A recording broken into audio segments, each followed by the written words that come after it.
Ecclesiastes chapter number 4. I'll read verse 11. I'll read verse 9, verse 10, verse 11. We're looking at a series in which we titled More Than Money.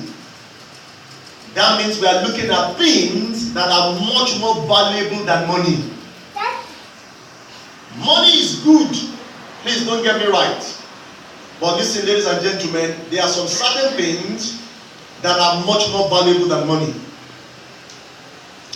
When we are young, there are some things in which we put values on. But as we grow and as we go on in life, there are some things in which you discover that will be much more valuable. And the first thing in which we looked at when we started this series, More Than Money, that we said is much more valuable than money, is a good name.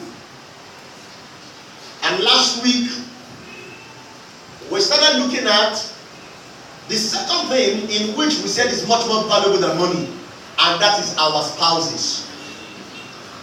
The Bible says in the book of Mark chapter 8, verse 35, 36, he said, what will it profit a man when he gain the whole world and lose his soul?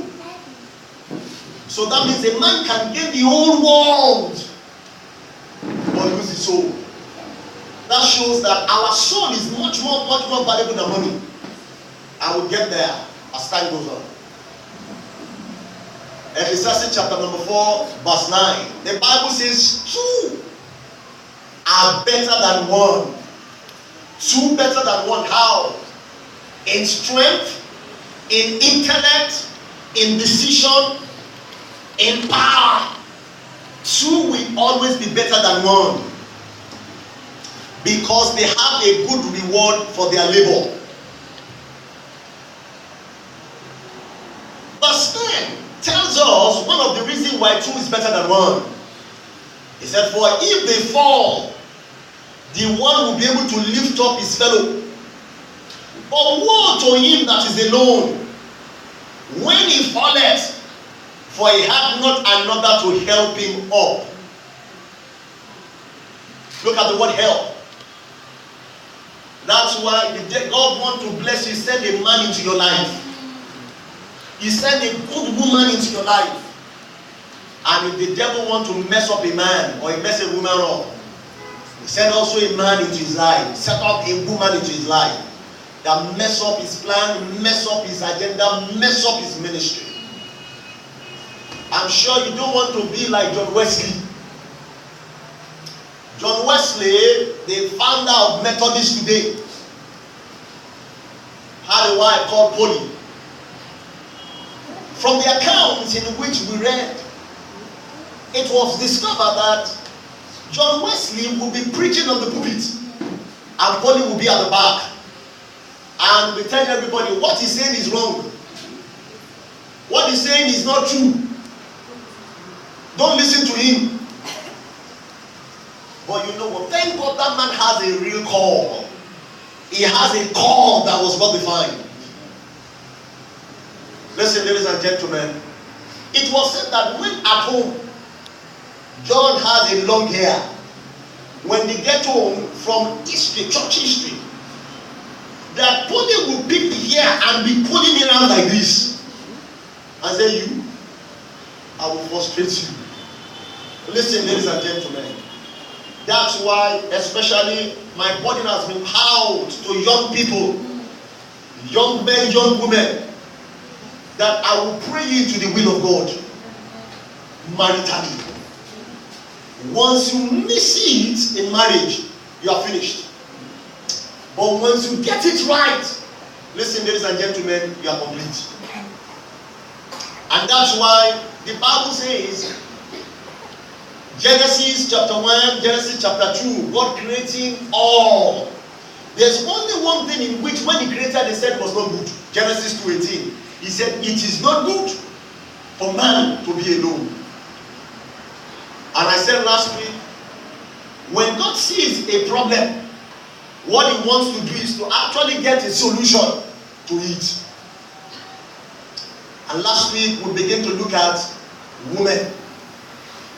I said, listen, ladies and gentlemen, your spouse is much more valuable than money. You may say, now, it's not valuable. But you know what?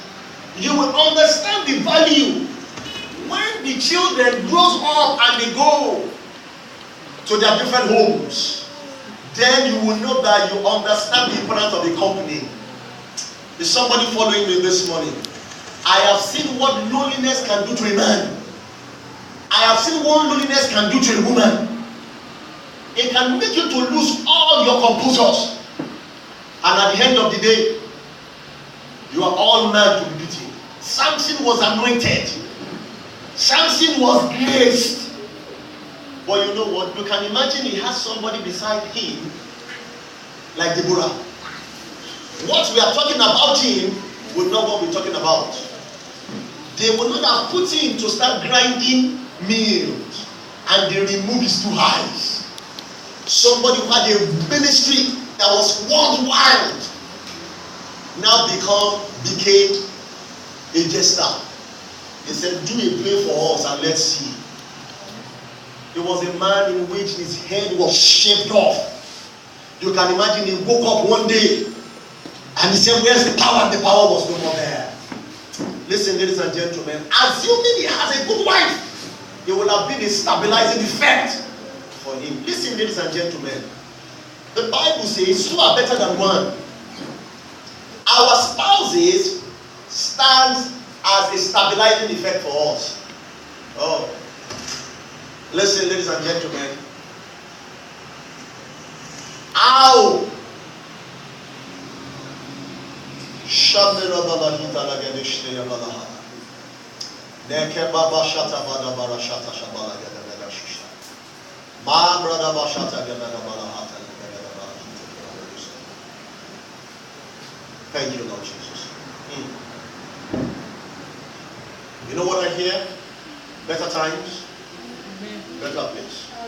Better times, better place. Stop, master. Sam became Tamaneka Tapagalahita. Sam to Keparabahata. Kepa Brigita Kepa the Moshi. Shati Kepa the Mission. Babu Rasha Shakaparabahata. Kepa the Balahata. Kepa the Moshi. Nesaka Barahiti Kepa the Sika the Sika. Nesaka Barahata. There's somebody here, you say, can I have it better? Can I have it better? Can I have it better? Or can I have someone better?